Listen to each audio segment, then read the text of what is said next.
Alexander Voss stood at the floor-to-ceiling windows of his penthouse office, overlooking the glittering skyline of New York City, but the view did nothing to fill the void that had gnawed at him for years. At 42, he was the epitome of success, a self-made billionaire CEO of Vostech, a company that revolutionized AI-driven logistics, turning him into a household name in the tech world. His days were a relentless cycle of meetings, mergers, and midnight strategy sessions, where he commanded rooms full of executives with a single glance, his sharp blue eyes cutting through any hesitation like a laser. Yet, behind the polished facade of tailored suits and private jets, Alexander was profoundly alone. His parents had passed away in a car accident when he was in college, leaving him to build his empire from scratch without the safety net of family. He dated sporadically, but relationships crumbled under the weight of his ambition. Women admired his drive but couldn't penetrate the walls he'd built to protect himself from further loss. Nights were the worst, returning to his sprawling apartment that echoed with silence, where the only company was the soft glow of his laptop screen and the occasional glass of scotch to numb the emptiness. He often wondered if this was all there was to life, accumulating wealth that bought everything except happiness. One crisp autumn morning, as the leaves turned shades of amber outside his window, Alexander received an unexpected invitation to speak at a global tech conference in London. It was a prestigious event, one that could seal a multi-billion-dollar deal. So he booked his first-class ticket without a second thought, packing his suitcase with the efficiency of someone who traveled more than he breathed. The airport was a familiar purgatory for him. JFK's Terminal 4, with its endless queues and sterile lighting, a place where he blended into the crowd of hurried professionals. As he navigated through security, his mind already racing ahead to his keynote speech on sustainable AI, he barely noticed the world around him. That is, until he reached the gate and heard a soft, muffled sob coming from behind a row of seats. There, curled up in a corner like a forgotten piece of luggage, was a little girl no older than 6, her curly brown hair tangled and her pink dress smudged with what looked like airport grime. She clutched a small backpack and that teddy bear, her big hazel eyes swollen from crying. Alexander paused, his instinct to keep moving warring with an unfamiliar tug of concern. "Hey, kid," he said gruffly, kneeling down to her level, "are you lost?" She looked up at him, sniffling, and nodded slowly. "My mommy. She went to get food, but she didn't come back. It's been forever." Her voice was small, laced with fear that made Alexander's chest tighten inexplicably. He glanced around, spotting no immediate signs of a frantic parent, and sighed. Airports were no place for a child alone. He'd seen enough news stories about abductions to know he couldn't just walk away. "What's your name?" he asked, softening his tone. "Lily," she replied, wiping her nose on her sleeve. "Lily Thompson." "Mommy's name is Sarah." Alexander pulled out his phone and called airport security, explaining the situation while keeping an eye on her. As they waited, Lily began to chatter nervously, telling him about her teddy bear named Mr. Whiskers and how they were supposed to fly to Grandma's house in Chicago. Her innocence was disarming, a stark contrast to the calculated conversations he was used to. When security arrived, they took Lily of the lost and found area for children, and Alexander followed, oddly compelled to ensure she was okay. Hours ticked by as they searched for Sarah Thompson. Announcements blared over the speakers, but no one came. It turned out Sarah had suffered a sudden medical emergency in the food court. She was rushed to the hospital, leaving Lily behind in the confusion. Alexander's flight was delayed due to weather, so he stayed, buying Lily a hot chocolate and sitting with her as she colored in a notebook he'd purchased from a nearby shop. "Do you have kids?"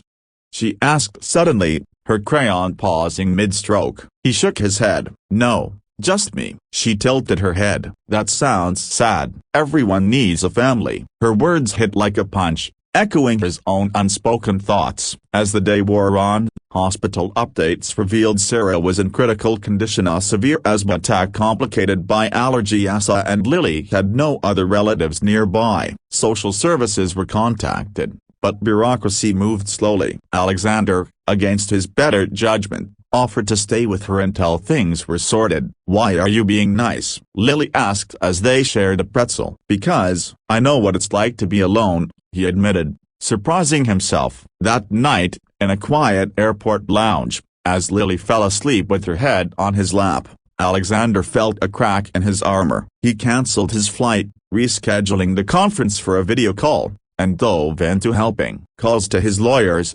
arrangements for temporary guardianship up. It was impulsive, but something about Lily's vulnerability mirrored his own buried pain. Days turned into a week as Sarah fought for her life and the ICU. Alexander brought Lily to his penthouse, transforming a guest room into a makeshift child's paradise with toys and books ordered online. She explored the space with wide-eyed wonder, her laughter filling rooms that had been silent for too long. "This is like a castle," she exclaimed, spinning in circles. He taught her how to use his high-tech kitchen gadgets, burning pancakes in the process, and they watched cartoons together, as something he hadn't done since childhood. Lily opened up about her life. Her father had died in a work accident 2 years ago, leaving her and Sarah to struggle financially. "Papa used to read me stories every night," she said softly one evening, clutching Mr. Whiskers. "Mommy tries, but she's always tired." Alexander's heart ached. He shared bits of his own story,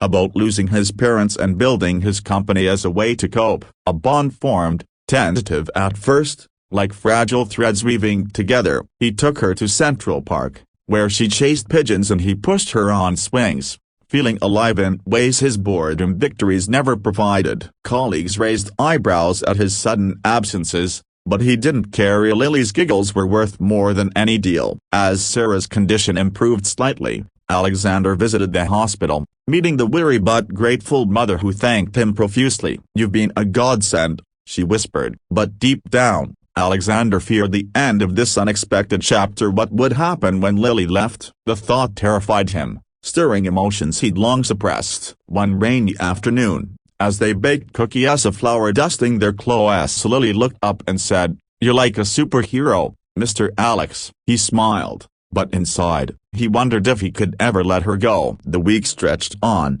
filled with small adventures, a trip to the zoo where Lily marveled at the lions, echoing her own bravery, storytime sessions where Alexander invented tales of lonely kings finding lost princesses, and quiet moments where she fell asleep in his arms, her trust complete. He hired tutors to keep her from falling behind in schoolwork, and even attended a parent-teacher video call on her behalf, fumbling through it with uncharacteristic awkwardness. Friends of the few he had teased him about going soft, but he brushed it off. Truth was, Lily was healing parts of him he didn't know were broken. As Sarah stabilized and discharge loomed, Alexander grappled with the impending goodbye. He set up funds for their medical bills and housing, ensuring they'd never struggle again, but it felt insufficient. On the eve of Sarah's release, Lily drew him a picture, a stick-figure family with him in the middle. "This is us," she said proudly. Tears pricked his eyes as he hugged her, whispering,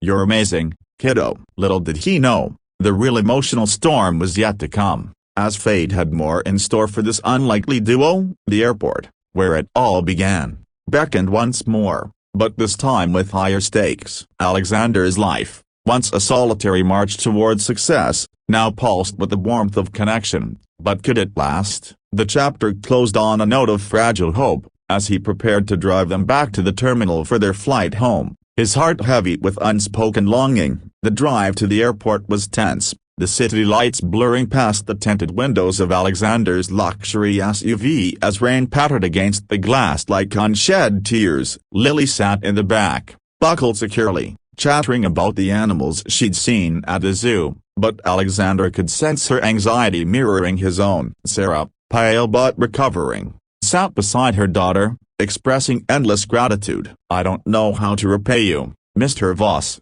she said, her voice weak but sincere. He waved it off, focusing on the road, but inside, turmoil raged. The past week had been a whirlwind from stranger to surrogate father figure, and now it was ending. At the terminal, as they checked in for their flight to Chicago, Lily clung to his hand, her small fingers gripping tightly. "Do we have to go?" she whispered. Alexander knelt, forcing a smile. "Your gram is waiting, and your mom's getting better. But hey, we can video call every day." It sounded hollow even to him. As they approached security, Sarah hugged him awkwardly, promising to stay in touch. Then Lily threw her arms around his neck, burying her face in his shoulder. "I don't want to leave you," she sobbed. He held her close, his voice cracking. "Me neither, kiddo." But duty called. They parted, and Alexander watched them disappear into the crowd, feeling like a piece of him had been ripped away. Back in his penthouse, the silence was deafening. A toy still scattered, a half-eaten cookie on the counter mocking him. He threw himself into work, but concentration eluded him. Emails went unanswered, meetings were rescheduled. Nights blurred into days as he stared at photos on his phone, Lily's smile at the park, her flower-covered face in the kitchen. A month passed in agonizing slowness. Video calls with Lily became his lifeline as she showed him drawings,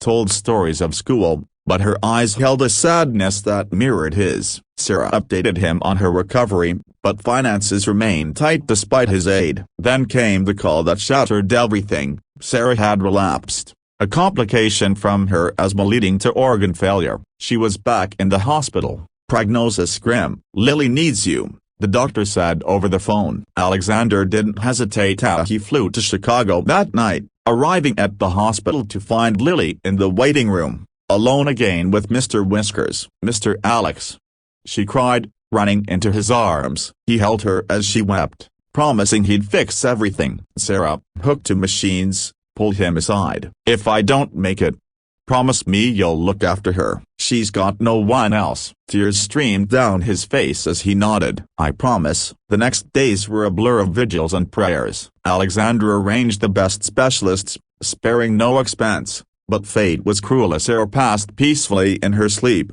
her last words a whisper of love for her daughter. Grief enveloped them like a storm. Alexander handled the funeral arrangements, a small service where Lily stood bravely, clutching his hand. "Mommy's with Papa now," she said softly, but her eyes begged for comfort. Back in New York, he petitioned for guardianship, his lawyers navigating the legal maze. Lily moved in permanently, her presence transforming the penthouse into a home. Mornings began with breakfast battle as she preferred pancakes with funny faces, and evenings with bedtime stories where he channeled his inner narrator. School enrollment followed, parent-teacher meetings becoming routine. Challenges arose, Lily's nightmares, where she cried for her parents, and Alexander's doubts about being enough. He sought therapy for them both, learning to navigate grief together. Bonds deepened through shared experience as a holiday trip to Disney World, where Lily's joy lit up the skies, baking sessions that ended in laughter and quiet talks about loss, where he shared his own scars. "You're not replacing them,"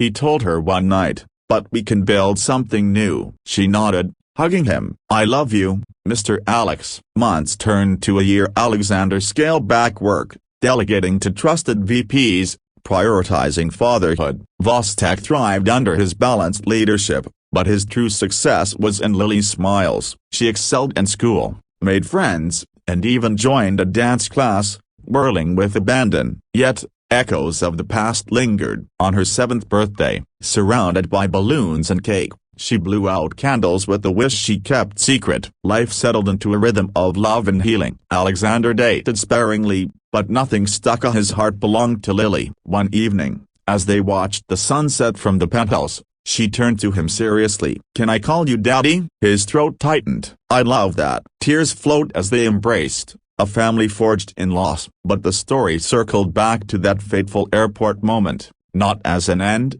but a beginning. Alexander had planned a surprise trip to London at the conference he'd missed to show Lily the world. At the terminal, amid the familiar chaos, Lily stopped, looking up with those hazel eyes. "I don't have a baby, a broken bar. Can you be my daddy forever?"